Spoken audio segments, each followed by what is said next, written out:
आज का पहला पाठ कुरिन्थियों के नाम संत पौलुस का दूसरा पत्र, अध्याय 1 पद संख्या 1 से 7। प्रभु हमको सांत्वना देता रहता है, जिससे हम दूसरों को भी उनकी तकलीफ में सांत्वना देने के लिए समर्थ हो जाएं।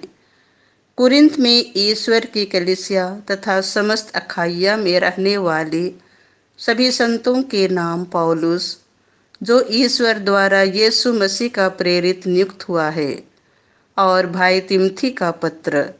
हमारा पिता ईश्वर और प्रभु यीशु मसीह आप लोगों को अनुग्रह तथा शांति प्रदान करे।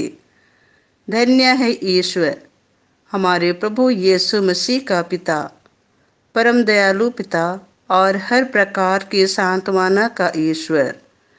वह हमारी सारी दुख तकलीफ में हमको सांत्वना देता रहता है, जिससे ईश्वर की ओर से हमें जो सांत्वना मिलती है, उसी के द्वारा हम दूसरों को भी उनकी हर प्रकार की तकलीफ में सांत्वना देने के लिए समर्थ हो जाएं। क्योंकि जिस प्रकार हम प्रचुर मात्रा में मसीह के दुख भोग के सहभागी हैं, उसी प्रकार मसीह द्वारा हमको प्रचुर मात्रा में सांत्वना भी मिलती है। यदि हमें दुख भोगना पड़ता है, तो आप लोगों की सांत्वना और मुक्ति के लिए, और यदि हमें सांत्वना मिलती है तो इसीलिए कि हम आप लोगों को सांत्वना दे सके, जिससे आप धैर्य के साथ वह दुख सहने में समर्थ हो जिसे हम भोगते हैं।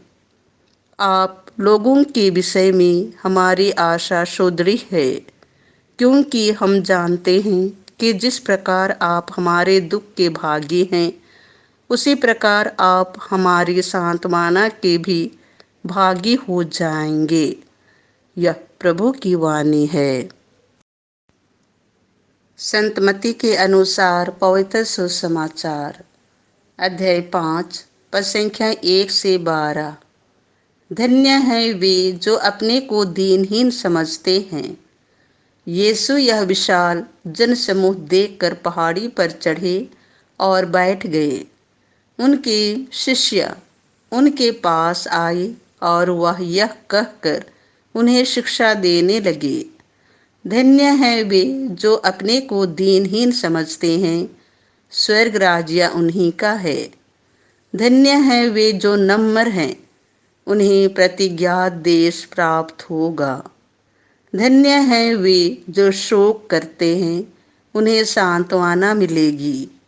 धन्य है वे जो धार्मिकता के भूखे और प्यासे हैं, वे तृप्त किए जाएंगे।